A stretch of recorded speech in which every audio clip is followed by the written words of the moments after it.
అబ్బాయా ఏడు చేస్తాం నువ్వు రా.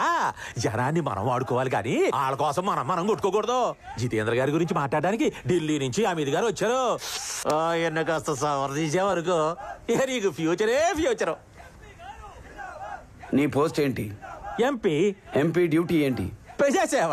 మరి బ్రోకర్ పని ఏంట్రా? కొట్టండి రా. అక్కడ కొడుతున్నాడు కదండి, ఆ బాధుడి ముందు మన జిందాబాదులు వినపడవండి.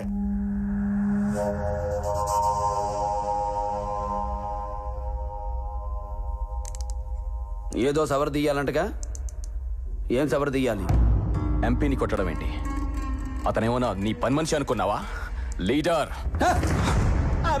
వేదవ సోది. బయటికి రా. జిత్తు బయటికి రావాలి. రాడు, రానివ్వను. నెక్స్ట్. బహుశా మీకు మా గురించి తెలియదనుకుంటా. నేనంత దూరం ఆలోచించను, ఆలోచిస్తే అక్కడ ఎవరిని ఉంచను. నెక్స్ట్. రిస్క్ ఏమో ఆలోచించండి. రిస్కా? నాకా? మీకు చిన్న పెట్ట కథ చెప్తాను వినండి. ఒకడు రైలు పట్టాల మీద ట్రైన్కి ఎదురుగా పరిగెడుతున్నాడు. ఎదురుగా ట్రైన్ వస్తుంది, వీడు పరిగెడుతున్నాడు. ట్రైన్ వచ్చి గుద్ది వెళ్ళిపోయింది. దీన్ని ఏమంటారు? రిస్క్ చేయడం. ఇదే కథ ఇంకోలా చెప్తా వినండి. రైలు పట్టాల మీద ఒకడు వెనక్కి తిరిగి పరిగెడుతున్నాడు. వెనకాల ట్రైన్ వస్తుంది, వీడు పరిగెడుతున్నాడు. ట్రైన్ వచ్చి గుద్ది వెళ్ళిపోయింది. దీన్ని ఏమంటారు? రిస్క్ చేయడమే. ఈ కథలో ట్రైన్ ఎవరో తెలుసా? నేనే. ఒకడు నాకు ఎదురొచ్చిన వాడికే రిస్క్, నేను ఒకడికి ఎదురెళ్ళిన వాడికే రిస్క్. తొక్కి పడేస్తా.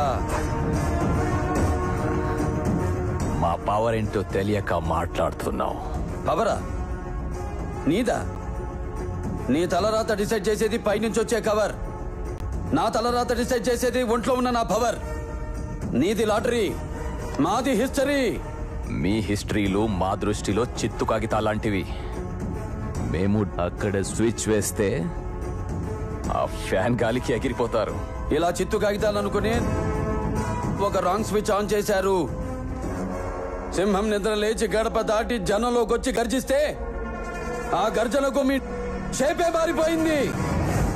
ఆయన స్ఫూర్తి జనంలో ఉంది, ప్రతి వాడి నరంలో ఉంది, ఉంటుంది. ఆయన పేరు చెబితే పరుపు తడుపుకునే బ్యాచ్ మీరా మా చరిత్రల గురించి కామెంట్ చేసేది? హిస్టరీ రిపీట్ అవుద్ది. I'll take it as a challenge. A state గురించి అయితే మాట్లాడావో అదే స్టేట్ లో, ఏ సీట్ గురించి అయితే మాట్లాడావో అదే సీట్ లో జితేందర్ ని తీసుకొచ్చి కూర్చోపెడతా. సీటు కాదు కదా, అసెంబ్లీ గేట్ కూడా తాకనివ్వను. నీకు బీపీ వస్తే నీ పిఏ మడుగుతాడేమో, నాకు బీపీ వస్తే ఏపీ మడుగుద్ది.